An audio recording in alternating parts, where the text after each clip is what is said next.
Podéis ir abriendo vuestras Biblias o buscándolo en la aplicación del móvil. Primera de Pedro, capítulo 2, versículo 11.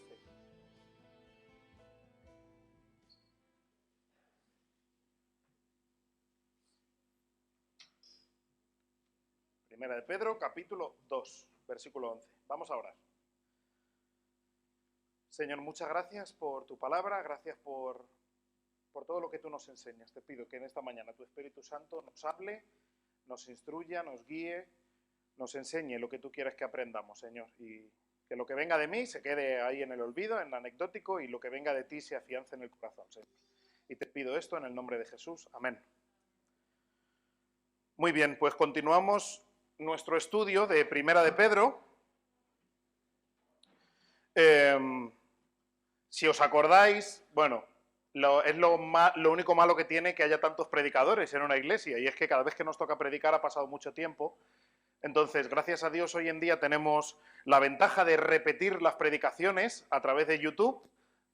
Os animo a que lo hagáis, están todas, además están recortados los cultos, solamente para que podáis ver lo que es la predicación, y siempre ayuda. Antes de ver una predicación, pues ver lo que hemos dicho en la anterior, justamente, porque al final, como son el mismo libro, van hilvanadas una con otra. ¿Vale?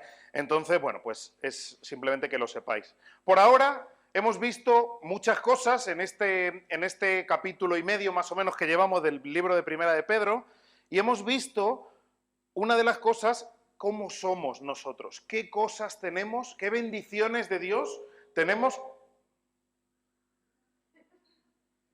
¿Qué bendición? Madre mía, digo, está... Vale.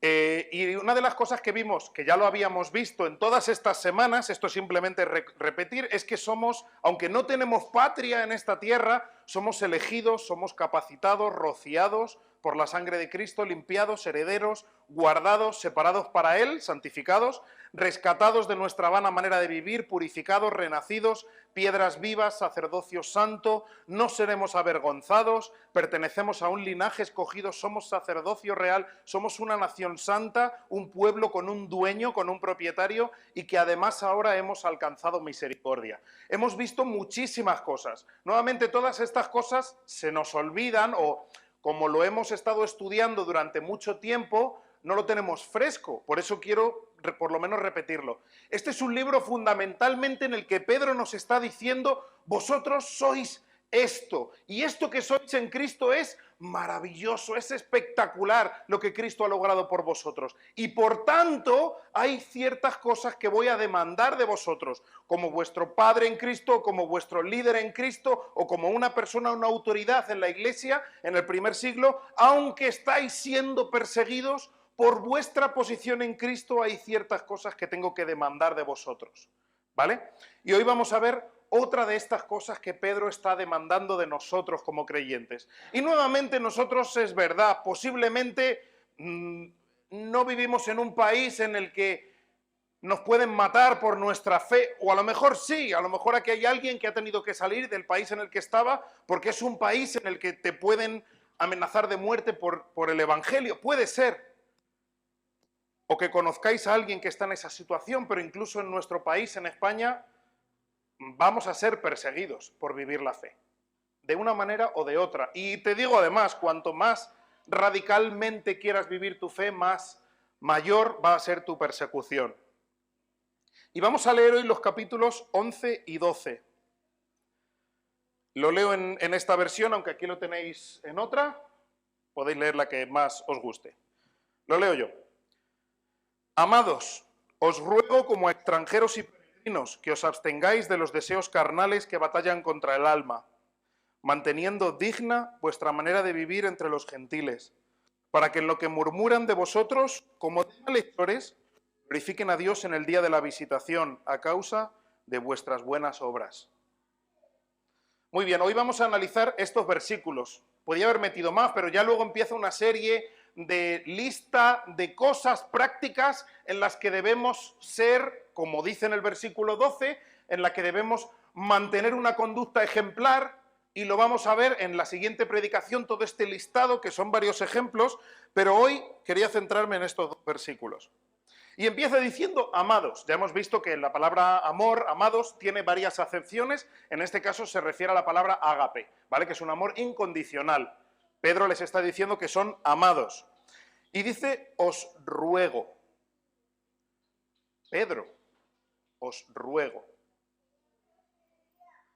Cuanto menos es interesante esta súplica. Es una súplica que Pedro está haciendo a las personas que están recibiendo esta carta. Y les ruega. ¿Pero qué les suplica? ¿Qué les está rogando? Primero, todavía no llegamos a qué les está rogando, pero dice aquí como extranjeros y peregrinos. Y yo pensaba, ¿y esto qué es? O sea, ¿cuál es la diferencia? Porque en español está claro lo que es un extranjero y lo que es un peregrino, ¿no? Pero no tenemos muy claro exactamente, porque ya sabéis que esto no fue escrito en español, sino que fue escrito en griego. Por tanto, ¿qué significa, qué son estas palabras exactamente, extranjero, y cuál es la palabra peregrino? Y tenemos que la palabra extranjero en griego es paroikos, es la palabra paroikos. Y paroikos significa que son de fuera pero viven aquí, lo mismo que la palabra peregrino, ¿vale? En eso son exactamente iguales. Solamente hay una diferencia entre ellas dos, entre estas dos palabras. La palabra paroikos, peregrino, es parepídemos, para que lo sepáis, parepídemos, paroikos y parepídemos, extranjero y peregrino. La palabra paroikos son de fuera pero viven aquí, son de otro país, su cultura es diferente, pero se han tenido que adaptar a ciertas prácticas del país en el que residen, porque residen de una manera relativamente permanente, ¿vale? Aquí tenemos varios ejemplos. Tenemos una polaca, Amaya, yo creo que ya es más española que polaca posiblemente, pero tenemos, por ejemplo, mis suegros, mi mujer, los misioneros que tenemos. ¿Vosotros erais de Coslada? Pues mira, pues tú seguramente te has tenido que adaptar a otras culturas, o tú, no sé exactamente dónde estáis de misioneros, brasileña, americanos por allí también, un argentino. Eso es un paroikos. Vosotros sois paroikos, ¿vale? Sois de una cultura y habéis tenido que adaptar vuestras culturas de una manera, no dejáis de ser nunca de donde sois, pero de una manera estáis viviendo en un lugar, residiendo permanentemente o casi permanentemente, por lo menos durante mucho tiempo, en un lugar que no es vuestra patria, en un lugar, aunque se puede convertir en vuestra patria, pero un lugar donde no es vuestra cultura, donde nacisteis. Y aquí, pues, surgen muchas cosas. Por ejemplo, ya sabemos que hay muchas diferencias entre culturas, pero incluso en cosas nimias. Por ejemplo, la manera de hablar de los españoles es muy diferente de la manera de hablar de los latinos, por ejemplo. Y eso que hablamos, que compartimos el mismo idioma, pero nosotros, por ejemplo, somos mucho más bruscos o más directos a la hora de hablar. Sin embargo, un latino, incluso a lo mejor para decirte algo malo, va como con más cuidado, da más vueltas, tal. Ya sabéis que yo trabajo vendiendo por teléfono. Una de las cosas que me pasan muy habitualmente es que un latino nunca te dice que no. Entonces tengo que llamar y me dicen, sí, llámame mañana, y nunca más me vuelven a coger el teléfono. Nunca más. Porque un latino no te va a decir, no, mira, no me interesa. No te va a decir, bueno, lo que me dices es muy interesante, venga, llámame mañana que lo voy a pensar, y nunca más te voy a coger el teléfono. Pero llama a un vasco. Yo siempre bromeo porque las mujeres vascas, las catalanas, aragonesas, quien trabaje llamando lo sabe. Madre mía. Somos más directos. Y eso es una cosita, Fue entre los americanos, entre Túnez. Seguramente que tenemos muchísimas diferencias. Se comparta o no se comparta el idioma. Son choques culturales. Y lo mismo nos pasa a nosotros. Bueno, también hay otra cosa, y es que la cultura se pega, incluso el acento se pega, hay muchas cosas que se pegan, ¿verdad? Cuando un latino que vive aquí habla con un latino que vive allí, se notan muchas diferencias. Si te llama un teleoperador que es latino pero que vive aquí en España, su acento, su manera de expresarse te va a resultar mucho más cotidiana, más familiar que si te llama un latino que reside allí. Muchas palabras ni las vas a entender. Y a lo mejor os pasa a muchos de vosotros que cuando habláis con vuestra familia en el extranjero, aunque habléis en otro idioma, os dicen que vuestro acento de una manera ha cambiado. Y poco a poco hay ciertas palabras, ciertas expresiones, cierta manera de hablar que es diferente a cómo erais cuando residíais solamente en vuestro país de origen, ¿vale? Vale, pues Pedro nos está diciendo que nosotros somos paroicos. Somos así. Y es muy curioso porque nosotros sabemos que no somos de aquí, que somos extranjeros en una tierra que además no es una tierra afín a nuestras ideas. Pero de la misma manera que nosotros, aunque venimos de una cultura diferente, tenemos cosas distintas, también se nos pega nuestra cultura. Y no necesariamente solo cosas malas, no estoy hablando de cosas malas. Como era un creyente en el siglo XVIII, cómo pensaba él en muchas cosas, es muy diferente a cómo pensamos hoy en día de las mismas cosas, aunque creamos la Biblia. ¿Por qué? Porque somos hijos de nuestro tiempo, por muchas razones. Antes había personas, por ejemplo, que pensaban que la función de la mujer era una con la Biblia delante, porque eran hijos de su tiempo. Ahora hay personas que piensan que la función de una mujer, pongo la mujer porque es algo, por ejemplo, que ha variado mucho con el paso del tiempo, hoy en día piensan que es algo completamente diferente. Y como esto, muchas cosas. Películas, series, libros, lecturas. Somos hijos de nuestro tiempo. Hasta la manera de hablar del siglo XXI es muy diferente a la manera de hablar del siglo XVI. Y hablamos de creyentes que creen en el Evangelio, que creen en la palabra de Dios. Por tanto, somos paroicos. Somos extranjeros que residimos en otra tierra y aunque nuestra cultura es esencialmente diferente, hay cosas que se nos pegan, ¿vale? Y Pedro nos dice eso, sois paroicos. Pero a la vez, también dice que somos parepídemos. ¿Y qué es parepídemos? Parepídemos igual es, tú eres de otra cultura, resides en un país diferente al que pertenece tu cultura, pero de una manera temporal. Y aquí tenemos varias cosas. Por ejemplo, un peregrino es un parepídemos. Pero hoy en día tenemos cosas que en esa época no eran tan comunes, como por ejemplo un turista es un parepídemos. Un residente temporal por trabajo, por ejemplo, cuando yo vivía en la iglesia de Getafe, había un hombre que se llamaba Eduardo que de vez en cuando su empresa le mandaba a diferentes países en África, en Europa del Este, y tenía que estar allí a lo mejor 3 meses trabajando, haciendo unas instalaciones de algo eléctrico, de tensiones y tal. Entonces, él en ese tiempo era un residente temporal de otro país, o un emisario que te envía un rey para mandar un mensaje a otra persona, lo que hoy en día sería un cónsul, ¿vale? Todo este tipo de cosas, todos son parepídemos. Son personas que están en otro país durante un periodo de tiempo corto por un propósito. Por un propósito. Aquí es mucho más difícil que se te mezcle la cultura. Normalmente vas, observas la cultura, como quien está observando un animal que es extraño y lo analiza, uy, qué raros son estos españoles, mira lo que hacen, mira cómo viven, mira cómo reaccionan ante estos impulsos, etc. ¿Vale? Es muy diferente.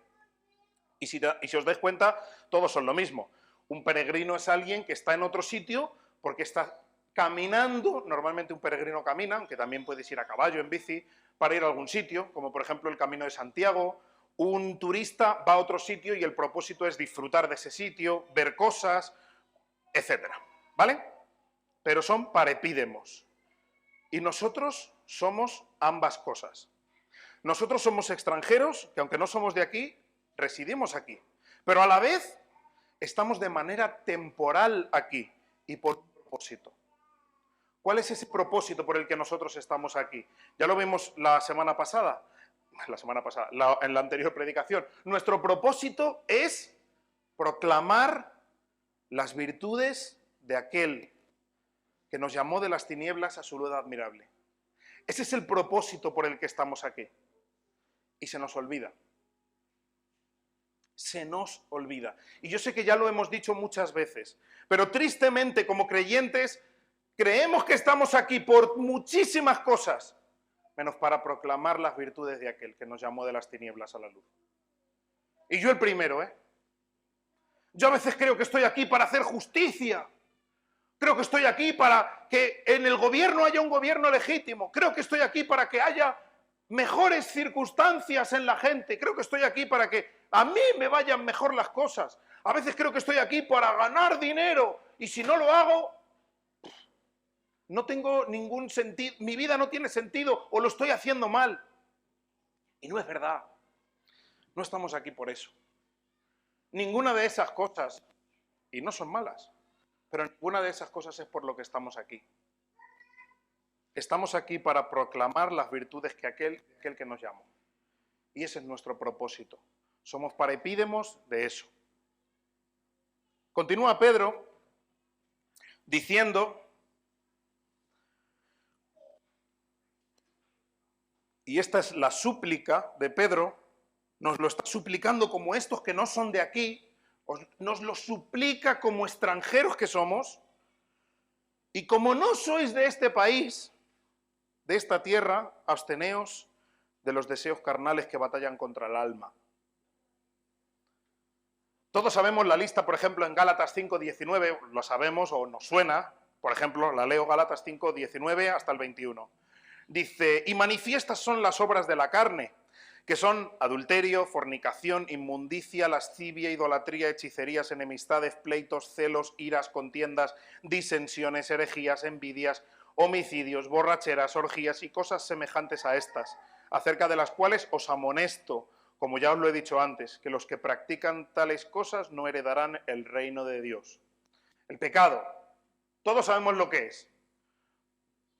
Todos tenemos claro esta lista en determinada manera, siempre hay cositas que tenemos en nuestra vida y que bueno, eso no es exactamente mentir, solo estoy evitando decir ciertas cosas, etcétera. Pero todos sabemos que estas cosas son deseos de la carne. Cuando alguien me agrede, cuando alguien me ofende, el deseo de mi carne es la venganza, el deseo de mi carne es el enfado, el deseo de mi carne es que lo pague la persona que me está haciendo daño, el deseo de mi carne es que se entere de que me ha ofendido, no dejar pasar la ofensa por alto, sino que se entere el otro. Entonces no necesariamente el pecado es como la persona mala, sucia, que está haciendo cosas cuando nadie le está mirando, oscuro, borracho. No. Nosotros batallamos con estas cosas de una manera muy sutil, muy civilina. Es más fácil siempre identificar, señalar a los pecados que son más visibles, a los pecados que son más sucios, pero a la vez que estamos señalando el pecado sucio y nosotros nos creemos que estamos por encima de la persona que está haciendo eso, ya estamos a la vez cayendo en las mismas cosas. Pero no siempre los deseos de la carne son cosas necesariamente malas. Hay muchas cosas que nuestra carne desea y que hoy en día y prácticamente durante toda la historia no se han considerado malas, incluso se consideran virtudes. Hoy en día, por ejemplo, una de las cosas más estimadas, y si vas a un sitio de estos de autoayuda o algo así, o prácticamente cualquier psicólogo, te va a decir que una cosa muy importante es amarte a ti mismo. ¿A que sí? Hombre, primero tienes que amarte a ti mismo. E incluso hay muchos creyentes que dicen, no, a ver, es que tú no puedes amar a los demás si no te amas primero a ti mismo. La Biblia lo dice, la Biblia dice que ama a los demás como te amas a ti mismo, por tanto, si a ti no te amas, no puedes amar a los demás. Bueno, no exactamente está diciendo eso. Lo que Jesús está diciendo en ese pasaje es, como ya vosotros os amáis suficiente, empezad a amar a los demás tanto. Tanto como ya te amas tú a ti mismo, empieza a amar a los demás. Es más, dice Timoteo que en los últimos tiempos habrá hombres amadores de sí mismos. Y es triste que precisamente esa sea una de las cosas que tenemos que hacer. Cuando la Biblia dice precisamente todo lo opuesto, que nosotros no tenemos que amarnos a nosotros mismos. La Biblia dice que nosotros debemos amar a Dios, Debemos amarle a Él y su justicia, no a nosotros. No tenemos que velar por nuestros derechos, no tenemos que velar por nuestra libertad, no tenemos que velar por nuestra felicidad. Tenemos que velar porque Él es digno y por tanto debemos hacer las cosas que Él nos dice que hagamos. Que si, por ejemplo, tú estás en un matrimonio, no tienes que velar por tus derechos. Y como mi marido o mi mujer no está haciendo lo que tiene que hacer, entonces yo no voy a hacer lo que tengo que ser. No dice eso la Biblia. La Biblia dice, da igual con quién estés casado. El Señor es digno de que seas un buen esposo o una buena esposa. Él es digno. Por tanto, trágate tu orgullo y sé un buen marido o una buena mujer. Eso es lo que vemos en la Biblia. No vemos, no, primero ámate a ti mismo. Te tienen que respetar. No. El Señor un día hará justicia en todas las cosas. Pero no seamos amadores de nosotros mismos. Y como esto hay muchas cosas, autosuficiencia. Ese es un deseo de la carne, valerme por mí mismo. De verdad que yo quisiera tener un trabajo maravilloso en el que ganase 10.000 euros al mes. De verdad que lo querría. Tener una casa más grande, tener un Tesla o 2, tener cosas mejores, poder dar más dinero a la iglesia, incluso, imagínate, poder tener unos misioneros a los que tú solo apoyas. Venga, toma, o 10 parejas a las que le das 500 euros al mes. ¿A que sería maravilloso? Ser autosuficiente, tener esta capacidad y tener una empresa en la que puedes tener valores cristianos y demostrar que tú puedes ser... ¿A que tú también quisieras eso? La autosuficiencia. Y sin embargo la vida de la mayoría de los que estamos aquí es, Señor, solo soy esto. Si puedes hacer algo con este destornillador oxidado, adelante. Pues yo no tengo nada que ofrecerte que venga de mí. Búsqueda de reconocimiento, a que a todos nos gusta. Uy, qué bien has hecho esto. Qué bien, Josué, qué bien trabajas. Joder, Verena, qué trabajadora más maravillosa. Uy, Roy, qué persona más excelente. Todos estamos buscando el deseo de que nos reconozcan. Y tenemos que estar constantemente pidiendo perdón al Señor. Señor, perdóname. A mí me pasa muchísimas veces que estoy haciendo algo y pensando a la vez, a ver si piensan de mí que lo estoy haciendo súper bien. Qué tonto soy. Y siempre tengo que estar, Señor, perdóname, perdóname, perdóname. Que no tengo que hacer las cosas para que los demás piensen que lo hago bien, que no. Que tengo que hacer las cosas para que tú estés orgulloso de mí. Pero no los demás. O vivir para nosotros mismos o para nuestra felicidad. No, yo tengo que ser feliz. El Señor quiere que sea feliz. No. El Señor quiere que un día seas feliz. El Señor quiere que vivas en esta vida sabiendo que un día vas a ser feliz. Que tu esperanza está puesta en que un día todos tus problemas, todas tus preocupaciones, todas tus enfermedades, todo lo que te están haciendo, un día va a estar solucionado por Él. Y un día sí vas a ser feliz, con Él para siempre, disfrutando para siempre. Pero no en esta vida. Lo que Él quiere es que nuestra alegría, nuestra satisfacción, nuestra felicidad venga de Él y solo de Él. Que cuando estemos en medio de un día horroroso en el trabajo, y créanme que yo la mayoría de mis días son así, cuando estemos en medio de un día horroroso en el trabajo, digamos, Señor, pero tú eres mi alegría. No me permitas hundirme porque tú eres mi alegría, porque soy tan afortunado, porque te tengo. Y ya hemos visto esto, el día de mañana, en el futuro, cuando estemos todos delante del juicio, en aquel día, los poderosos, esa gente que ha triunfado en la vida completamente, gente amada, Cristiano Ronaldo, Messi, da igual el presidente de Microsoft, el de Zara, da igual quien sea, nos mirarán y dirán, qué afortunados son, qué envidia, ojalá hubiese estado yo allí y no ahora donde voy a tener que ir. Por tanto, absteneos de los deseos de la carne, tanto de los malos como de los buenos, de las cosas que nos parecen buenas, que nos parecen agradables, absteneos de ello. ¿Por qué? Nos lo ha dicho ya Pedro, porque no sois de aquí, porque no sois de aquí.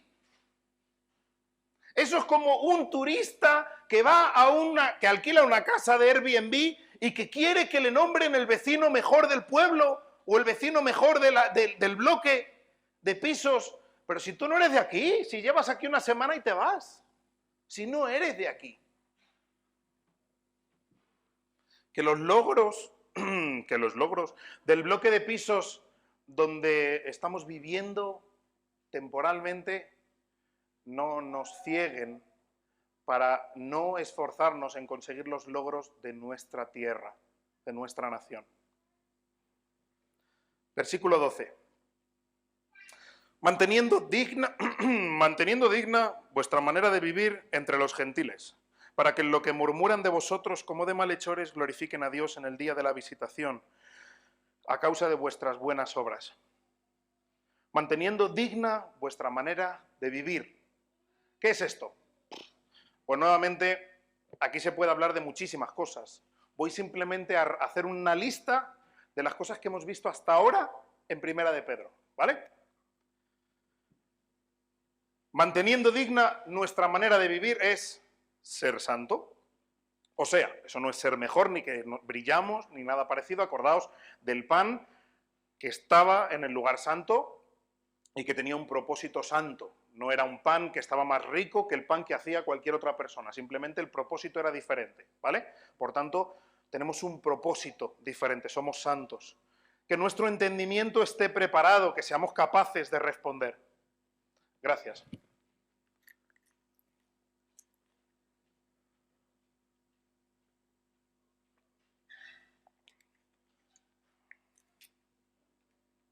Que seamos capaces de responder. Ojo, preparados, estudiando. Somos un pueblo que tenemos que estudiar. Siendo sobrios, estables emocionalmente. Con la esperanza puesta en Dios y no en las cosas terrenales. Como hijos obedientes que obedecen los mandatos de Dios, deseando la palabra como bebés, desesperados por ella, amándonos como hermanos, proclamando las virtudes de Dios, etc. Dice Romanos 12:1, así que hermanos, os ruego por las misericordias de Dios, que presentéis vuestros cuerpos en sacrificio vivo, santo, agradable a Dios, que es vuestro culto racional, que es lo más lógico. Vuestro culto racional significa esto es lo lógico, que hagáis esto es lógico. Que presentemos nuestros cuerpos en sacrificio es lógico, es sensato. Ojo, aquí Pedro no está diciendo que la salvación es por obras, ni mucho menos. Lo que está diciendo es que la salvación es para obras. ¿Veis la diferencia? La salvación no es por obras, es para obras. El Señor nos ha rescatado por gracia, por su misericordia, por el amor suyo con el que nos amó, para buenas obras, para que hagamos buenas obras. Por tanto, el que intenta ser bueno para que así Dios le quiera, mal, va mal. Como Dios ha hecho todo por nosotros, entonces nosotros hacemos buenas obras para su gloria. Por tanto, hay muchas cosas que podríamos hablar en mantener digna nuestra manera de vivir, pero ahí lo vamos a dejar, ¿vale? Hay un montón de cosas, un listado de cosas enormes. Leer la Biblia también, pasar tiempo en oración con Dios, todas estas cosas mantienen digna nuestra manera de vivir. Y ahora dice algo que es cuanto menos interesante. Dice, para que en lo que murmuran de vosotros como de malhechores, glorifiquen a Dios en el día de la visitación. ¿Lo veis un poco extraño? Se supone que hay ciertas cosas que estaba haciendo el pueblo de Dios en el primer siglo, que la gente hablaba mal de ellos, pero que esas mismas cosas producirán que en el día de mañana glorifiquen a Dios. ¿Vale? ¿Qué cosas? En los tiempos de Pedro, los cristianos eran acusados de varias cosas. Por ejemplo, de terroristas. No sé si lo sabéis, Nerón, cuando quemó Roma, dijo que habían sido los cristianos. Y por tanto, hubo una persecución brutal, que posiblemente la dispersión en este momento por Pedro se piensa que fue por culpa de Nerón. Nerón dijo que eran los cristianos los que habían quemado Roma y por tanto los cristianos eran terroristas y eran perseguidos por terrorismo. Los acusaban de ateos también, los cristianos acusados de ateo. Y es porque no creían en los dioses. Pero tened una cosa en cuenta, en aquella época no creer en los dioses romanos no era solamente, no, yo no creo en Diana de los Efesios, no, yo no creo en Zeus, yo no creo en... Bueno, Zeus era griego, pero en Júpiter yo no creo en lo que sea. No era solamente eso, recordad, todo esto fue luego heredado por la Iglesia Católica en todo el tema de los santos, recordad que cada dios del Imperio Romano estaba asociado a una cosa. Por tanto, si tú tenías una mala cosecha, eso significaba que es que habías ofendido al dios de las cosechas, o al dios de turno, ¿vale? Cada ciudad además tenía un patrón, un dios que era el patrón, y si a esa ciudad le iban mal las cosas, eso significaba que estabais ofendiendo a ese dios. ¿Vale? Podemos ver algo parecido cuando se está hundiendo el barco de Jonás, ¿os acordáis? Los marineros están diciendo, uy, alguien ha ofendido a su dios, aquí alguien ha ofendido a un dios. Y por tanto empezaron a echar suertes, a ver quién había ofendido a un dios, etc. ¿Vale? Luego, cuando un creyente dejaba de adorar a los dioses, no solamente es que dejaba de ir a sus reuniones, hacer sus sacrificios, y por tanto el sacerdote ganaba un poquito menos, sino que lo que estaba pasando es que todas las cosas malas que pasaban en la ciudad o que pasaban en la zona eran culpa de esos cristianos, que no estaban adorando a su Dios. Y por tanto ese Dios se enfadaba con toda la comunidad por tolerar que hubiese ese grupo de cristianos y, por supuesto, las cosas le iban mal a toda la ciudad por culpa de ellos. ¿Cómo se soluciona? Los matamos o los echamos de aquí y solucionado. Por tanto, los creyentes eran considerados ateos, pero también que no amaban a sus vecinos, porque no les importaba cómo los dioses iban a descargar su ira sobre su vecino, porque el otro, el que era cristiano, estaba en contra de esos dioses y estaba predicando a un Dios diferente, ¿vale? Por tanto, los creyentes no solo eran ateos, que atraían el mal hacia los que estaban cerca de ellos, sino que además no amaban a sus semejantes. Pero además se les acusaba de caníbales. ¿Sabíais eso? A la hora de celebrar la Santa Cena, los creyentes la hacían en secreto, o solamente con creyentes. No había ningún problema en que tú invitases a alguien a la hora de enseñar la palabra, predicar, hacer algún tipo de reunión de oración, etcétera. Pues podías invitar a tu vecino o lo que sea, pero la Santa Cena era un momento en el que solamente podían estar allí los creyentes. Y se consideraba en el Imperio Romano que la ceremonia de iniciación de los creyentes en esos lugares cerrados, ocultos, secretos, es que encima de una tosta, encima de un pan, se ponía un bebé. Y tenías que comerte al bebé para poder formar parte de la iglesia. Y por eso se llamaba la Santa Cena, porque te comías a un niño. Además, se hablaba de comer carne, de beber sangre. Por tanto, los cristianos eran caníbales. Eran un culto, lo que hoy sería un culto satánico. Imaginaos un culto en una secta en la que la gente se tiene que comer a un bebé, y que además no aman a la gente, y que son terroristas y han quemado una ciudad entera, la maravilla, el esplendor de Roma quemada hasta los cimientos. Por tanto, los creyentes eran lo peor, lo peor. Entendemos que todas estas cosas, cuando llegó el día de la visitación de estas personas, ¿qué es la visitación? Puede ser dos cosas. La visitación es en el momento de convertirse, el momento de la conversión, o en el momento en el que estemos ya delante de Dios, en el juicio. Y en ese momento se darán cuenta, uy, todo eso era mentira. Y en verdad, mira, oraban por mí. Y en verdad, mira, hacían esto, eran buenos vecinos. Por tanto, glorificarán a esos creyentes y también a Dios en el día de la visitación. Pero hoy en día, ¿qué cosas tenemos nosotros? Que si somos buenos creyentes, que si somos buenos creyentes, nos van a hablar mal de nosotros. Pues, por ejemplo, que somos unos retrógrados, ¿no? Retrógrados. ¿Cómo no vais a estar de acuerdo con el aborto? Hombre, si eso es una cosa de libertad total, libertad absoluta, maravilloso es el aborto. Es uno de los logros más grandes del siglo XXI o del siglo XX de los seres humanos.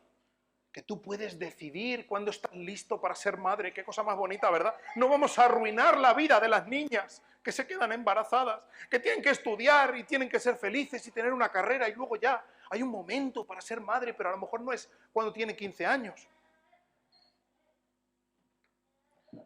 Y mientras tanto, mueren millones de bebés todos los años. Millones.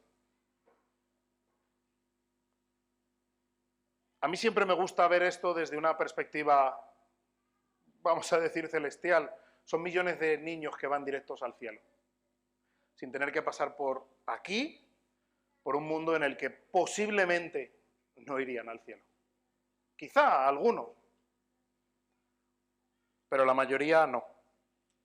Por tanto, incluso, fijaos, yo diría una de las maldades más grandes del ser humano en toda la historia, millones de bebés sacrificados en el altar de la comodidad, de estar bien, de no tener preocupaciones, millones de bebés sacrificados en ese altar, y aún así Dios lo utiliza como una misericordia para todos esos bebés que van directos al cielo sin sufrir. Por tanto, somos retrógrados, pero tenemos que estar en contra del asesinato de los bebés. Como creyentes no tenemos otra alternativa. Y un día cuando estén allí y vean que realmente estaban matando bebés, y ¿sabéis qué es lo curioso? Que muy posiblemente las mamás que están matando a sus bebés hoy en día estarán allí delante de Dios y estarán sus hijos allí a su lado. Hola, mamá. Yo soy tu hijo, ¿te acuerdas?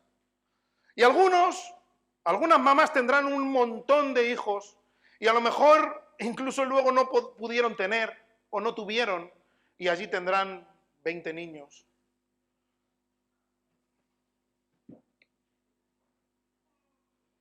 Retrógrados. Intolerantes. Hombre, ¿cómo no podemos tolerar el amor libre? O la identidad de género. Si una niña se considera un niño, ¿quién eres tú para decirle que no puede ser un niño? Si un niño se considera una niña, ¿quién eres tú para decirle que no puede serlo? El amor libre, ¿quién eres tú para decir que dos personas no se pueden amar? Yo nadie, pero Dios sí. Tú ámate como quieras, pero que sepas que Dios tiene un orden y que a Dios le gustan las cosas, que Dios ha estipulado que las cosas tienen que ser de una determinada manera. Y no solamente porque Dios es un Dios que es así, de cuadriculado, sino porque la Biblia nos dice que, por ejemplo, el matrimonio es una manera en la que Dios está reflejando la relación entre Cristo y la Iglesia. Y hoy en día, precisamente, una de las herramientas de Satanás es desvirtuar el matrimonio, para que eso no sea un ejemplo más. Ignorantes. ¿Alguna vez te han llamado ignorante? Porque crees en la Biblia, ¿cómo vas a creer en un libro, tío, que lo hicieron en el año 365 Constantino? Que está clarísimo, todo el mundo lo sabe. ¿Cómo vas a creer que la Tierra fue creada en 6 días? Tú eres tonto, hace 6.000 años, pero tú eres tonto, si está demostradísimo. Ignorantes. Y un día cuando estén delante del Señor, Pero ojo, no solamente es posicionarse en ciertas cosas, que está muy bien, pero hay gente que se posiciona en ciertas cosas, se posiciona en ciertas doctrinas, pero luego su vida es un desastre. Luego su vida es un desastre. Y aquí no dice eso. Aquí dice que manteniendo digna vuestra manera de vivir, estáis posicionados en las cosas correctas. Por tanto, debemos mantener digna nuestra manera de vivir y a la vez estar posicionados en todas estas cosas. Y un día, no aquí, un día, cuando estén delante del Señor, darán gloria al Señor y se darán cuenta, lo que me había dicho, lo que me había dicho Margarita, lo que me había dicho Amaya, lo que me dijo Josué tantas veces, era verdad. Y a ver qué hago yo. Pero es que a mí nadie me lo dijo, sí. Te puse a mi sierva Ana para que te hablase. Por tanto, allá donde estemos, como no somos de aquí, tengamos siempre en nuestra mente, en nuestro corazón, el deseo de cumplir el propósito por el que estamos aquí. Proclamar las virtudes de aquel que nos salvó de las tinieblas a su luz admirable. Proclamad siempre las virtudes. Recordad que el cristianismo no es un grupo, un conjunto de leyes, un conjunto de normas. No hay que hacer esto, no hay que fumar, no hay que beber, hay que ser un tío aburrido, no hay que ver películas. No, no, no, no, no. Ser cristiano es proclamar las virtudes de aquel. Y por supuesto, dentro de sus virtudes está su carácter. ¿Qué cosas le agradan? ¿Qué cosas no le agradan? Y ese es nuestro propósito. Y Pedro nos ruega que nos abstengamos de los deseos carnales y que vivamos como tenemos que vivir para que un día Él sea glorificado y también nosotros. También otros nos hablen cosas buenas de nosotros gracias a Él. Vamos a orar. Señor, muchas gracias por tu palabra, gracias por todo lo que tú nos enseñas, Señor, y te quiero pedir que nos ayudes a vivir de manera digna ante el llamamiento que tú nos has puesto, Señor. Que siempre tengamos en nuestra mente que somos extranjeros y que somos peregrinos, que estamos aquí simplemente de manera temporal y por un propósito, Señor. Ayúdanos, Padre, y que las cosas que se nos peguen en nuestra vida como extranjeros que moramos en una tierra extraña no sean malas, Señor, sino que tú nos transformes por la renovación de nuestro entendimiento, que nos cambies, que nos moldees a tu carácter, Señor, que seamos como tú. Y sabemos que si somos como tú nos van a odiar porque a ti te odiaron, Señor, pero ayúdanos a cumplir lo que tú quieres que hagamos por estar aquí. Ayúdanos, Señor, a no centrarnos en tonterías, sino a centrarnos en ti, a centrarnos en darte a ti la gloria, Señor. Y de verdad, en nuestra vida, en nuestros trabajos, que podamos ser conscientes de que estamos aquí de manera temporal y de cuál es nuestra prioridad. Ayúdanos de verdad a ser conscientes de eso. Lo sabemos, pero no somos conscientes. No lo vemos con urgencia. Pasamos los días en la oficina o en nuestro trabajo y no hablamos de ti. Y hablamos de tonterías del mundo. Ayúdanos, Señor, cámbianos, transfórmanos. Enséñanos que de verdad es una cosa urgente y que tú nos has puesto donde tú nos has puesto, precisamente con el propósito de hablar a las personas que están alrededor, porque un día esas personas van a ser juzgadas y tú podrás decir, ¿os acordáis? Ayúdanos, Señor, en todas estas cosas. Y te pido esto en el nombre de Jesús. Amén.